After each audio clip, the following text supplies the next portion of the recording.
Et bonjour tout le monde, j'espère que vous allez bien, que la reprise du travail s'est bien faite, que vous êtes peut-être encore en vacances pour peut-être quelques jours, que vous allez peut-être partir en vacances en septembre. En tout cas, j'espère que cette vidéo vous trouve en forme. Alors cette vidéo, elle ne traitera pas de remplissage, de bourrage, de bilan, etc. Celle-ci est un petit peu particulière, c'est un petit topo de ce qui s'est passé quand on m'a hacké mon compte bancaire. Alors cette vidéo, j'aurais pu la faire un petit peu plus tôt, mais j'ai été très mal. Je ne m'attendais pas à avoir une telle réaction, une réaction quand même, je trouve, à l'excès. Pourtant, je suis quelqu'un qui arrive à garder mon sang-froid. Mais là, j'ai perdu pendant 3 semaines un petit peu le contrôle de moi-même. Donc, je dirais que la première semaine, je suis passée par une phase, alors maintenant je peux le dire, abrutie. Mais en fait, j'étais en état de choc. Je comprenais rien, on me disait des choses, je n'arrivais pas à assimiler. Enfin, ça a été terrible. La deuxième, je suis passée par une phase et de colère et de honte. Alors qu'il n'y a pas lieu, mais j'étais pas bien du tout.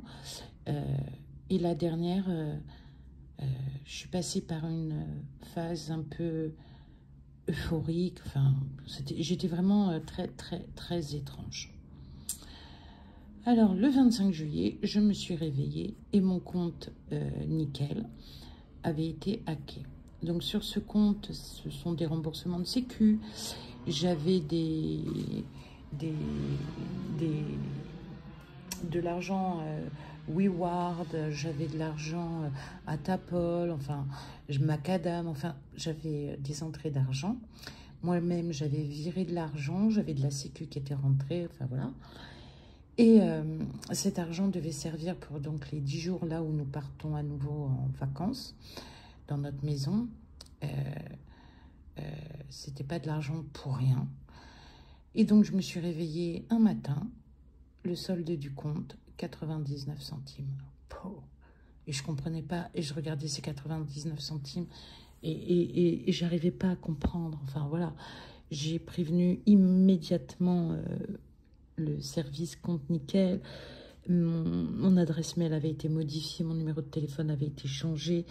Enfin, voilà, il y avait des opérations qui étaient toujours en attente de validation. Je ne comprends pas pourquoi ils les ont pas bloqués. C'était des transferts de fonds. J'ai téléphoné à l'organisme de transfert de fonds qui avait besoin absolument des numéros d'opération pour empêcher qu'elles aboutissent chez Compte Nickel. J'ai eu un conseiller qui était incapable de me les donner.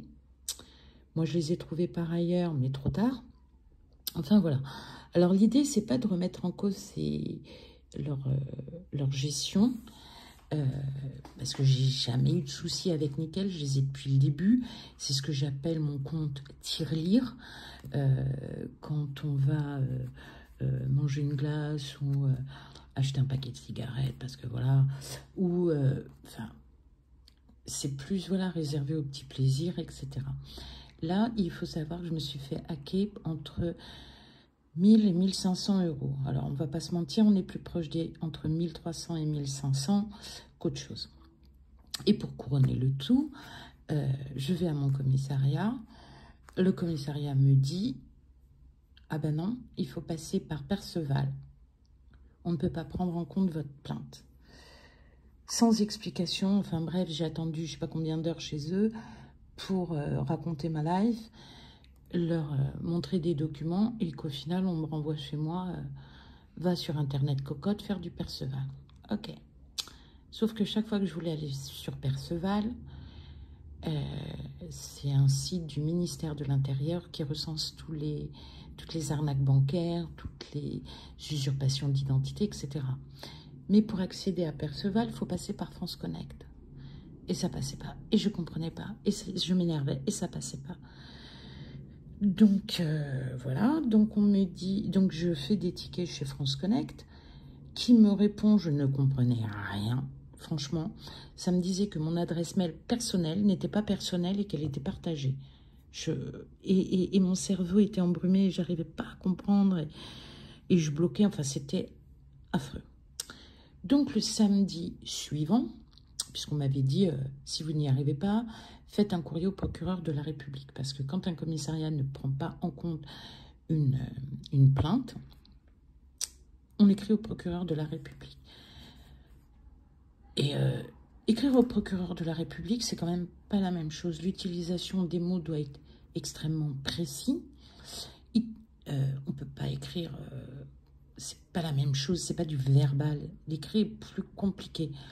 Je sais écrire, mais je n'étais pas en état, carrément pas.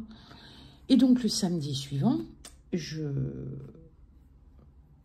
surboostais, donc là j'arrivais dans ma phase colère, enfin voilà. Je dis qu'à ça ne tienne, je vais au commissariat et je vais leur péter la gueule. Mais ils vont prendre ma plainte en compte.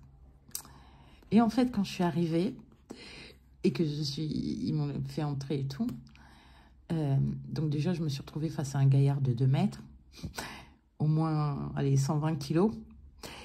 Sauf que de toute façon, je n'aurais pas cassé la gueule, c'est clair et net. Mais alors, je me suis mise à pleurer. J'arrivais plus à me calmer. C'était affolant. Et puis, le policier de garde me dit, bon, attendez, je vais appeler quelqu'un, il va venir vous voir, etc. Mais arrêtez de pleurer. Les fontaines étaient ouvertes et je pleurais. Donc, j'explique, enfin, un jeune, il doit avoir 35-40 ans, malin en informatique, enfin bref. J'ai eu la chance de pouvoir faire des copies d'écran, parce que je sentais, en fait, mais j'ai fait toutes les copies d'écran, et heureusement, parce que certaines choses ont disparu dans les messages. Et bref... Et il me dit, bah, ça tombe bien, en ce moment, dans les Yvelines, il y a énormément d'usurpation d'identité, de vol de carte bancaire, de vol de données.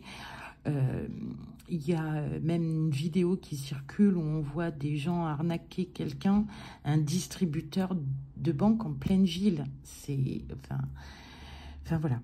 Et donc, il m'explique que Perceval, en fait, ça fait partie de la gendarmerie. C'est un peloton, une brigade spéciale qui ne s'occupe que de ça. Et en fait, il faut tout mettre sur Perceval pour qu'il récupère tout un tas d'éléments, de données, et que ça puisse aboutir.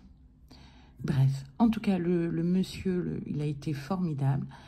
Et d'un seul coup, le déclic, je lui dis, mais si je change mon adresse mail, donc il a été prendre un ordinateur qui n'a jamais servi, on a bidouillé, et d'un seul coup, Perceval.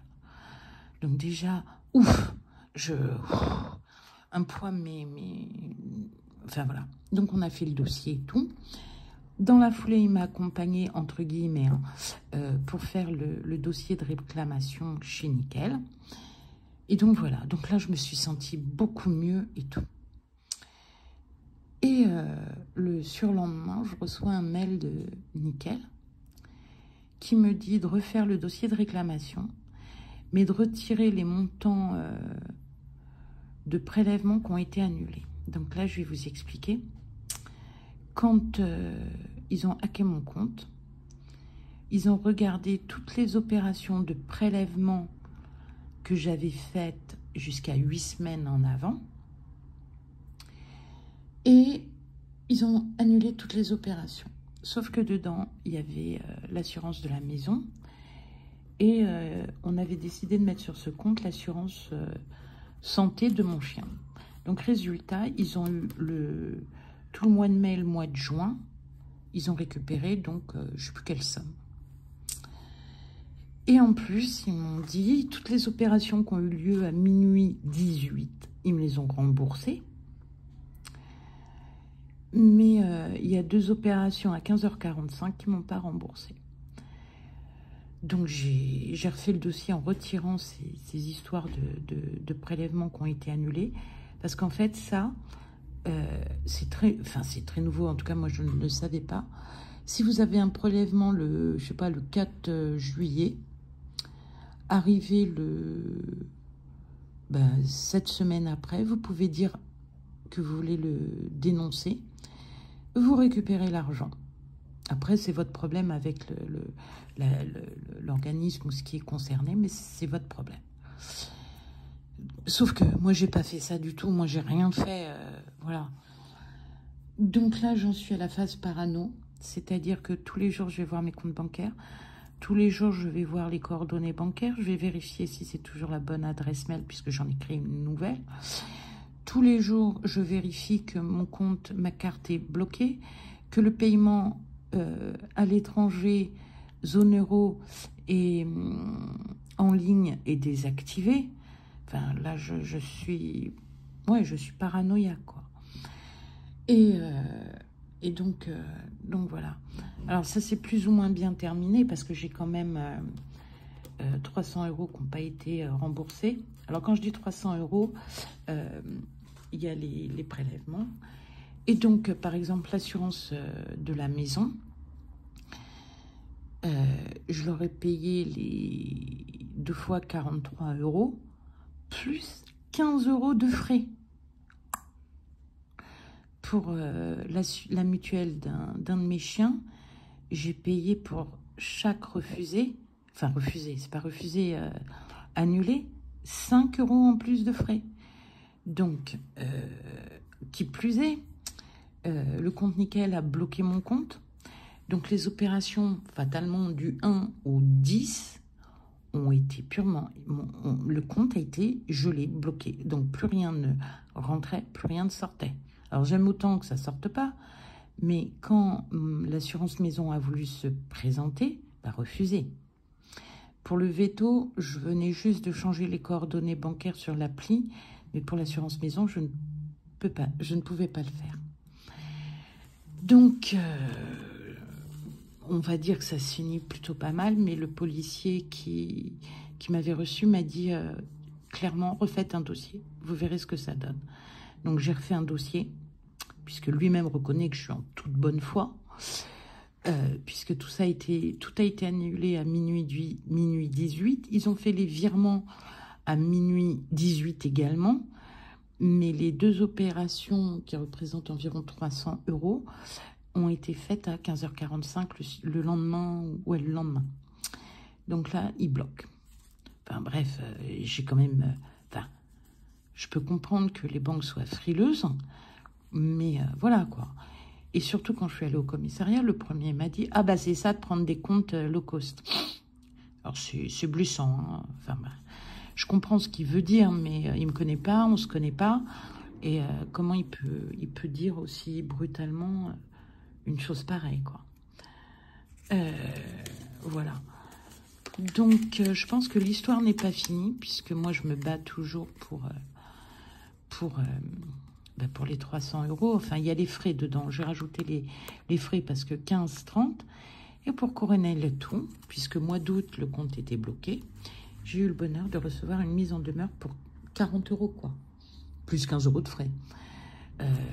Ça m'a gonflé, puisque dans les autres courriers, ils reconnaissent qu'il y a eu un souci technique, que pour l'instant, ils ne font pas de prélèvement sur ce compte, etc. Donc, ils savent qu'il y a quelque chose. J'ai payé. Et là, la lettre, là, pour l'échéance du 5 août, elle est assez virulente. Donc, je ne vous lirai pas les propos, mais c'est très, très... c'est violent. Enfin, voilà. Donc, on voulait faire plein de choses. Donc, il a fallu que je rattrape. Il manquait 300 €. Je voulais faire acheter... enfin, voilà, je voulais fêter les 1 an de la chaîne. Tout ça est reporté. Honnêtement, quand ils m'ont remboursé, première chose, j'ai mis sur mon épargne, j'ai mis sur le compte maison et je l'avais dit, j'ai upgradé mon fonds de secours. Donc j'ai rajouté 50 € le 13 août et donc on est passé à 400 €. Voilà. Donc attention, quand vous avez le problème des banques en ligne, parce qu'en fait, voilà la morale. Quand vous avez des comptes en ligne, ils communiquent avec vous par SMS, par mail, par téléphone, mais vous ne savez pas qui est derrière. En ce moment, la grande mode est aux faux conseillers financiers. Ils en savent presque plus sur votre compte que vous-même. Moi, en fait, je pense savoir ce qui s'est passé. J'ai reçu un SMS de Nickel avec leur numéro de téléphone pour les appeler si j'avais besoin de précision. J'ai identifié le numéro comme étant bien celui de Nickel. Et en fait, je crois que ce n'était pas Nickel. Après, je suis pas policier, je ne suis pas enquêtrice, donc voilà, c'est mon ressenti. Donc voilà, et attention, attention, attention, parce qu'ils sont très malins, très, très malins. Donc moi, il a fallu également que je refasse faire ma carte d'identité en urgence, puisqu'il y a en plus probablement usurpation d'identité. Donc au jour où j'ai fait ma demande de changement de carte d'identité, normalement la préfecture est informée qu'il s'agit probablement d'une usurpation d'identité. On verra ce que ça donne. Mais j'ai fait faire les photos 2 fois. Quand je suis allée à l'état civil, là on me dit... je ne sais pas si les photos vont passer parce qu'on ne voit pas vos oreilles. Mais j'ai des cheveux comme ça. Je fais comment on ne doit pas se coiffer. Enfin, on ne doit pas se coiffer. Si je commence à mettre mes cheveux derrière mes oreilles, ça me ressemble plus. Enfin, voilà, quoi. Écoutez, on verra bien. En tout cas, le dossier est lancé. La procédure est en cours. Je n'ai pas retour pour l'instant du service état civil ou de la préfecture. Ben, on verra bien. Mais prudence, prudence, prudence. Vous recevez un appel? Ok. Vous allez voir ça. Pour l'instant, vous n'êtes pas disponible. Même si vous êtes au fond de votre canapé en train de buller. Hein. Rien en direct. Rien, rien, rien, rien. Allez, on va arriver à des vidéos un peu plus positives. Mais je pense qu'il va y avoir des suites. Hein. Je ne pense pas que ça va s'arrêter là. Puisque là, je suis dans une bataille juridique pour 300 €. Bye bye. Et merci pour tous vos messages, votre soutien. Bye.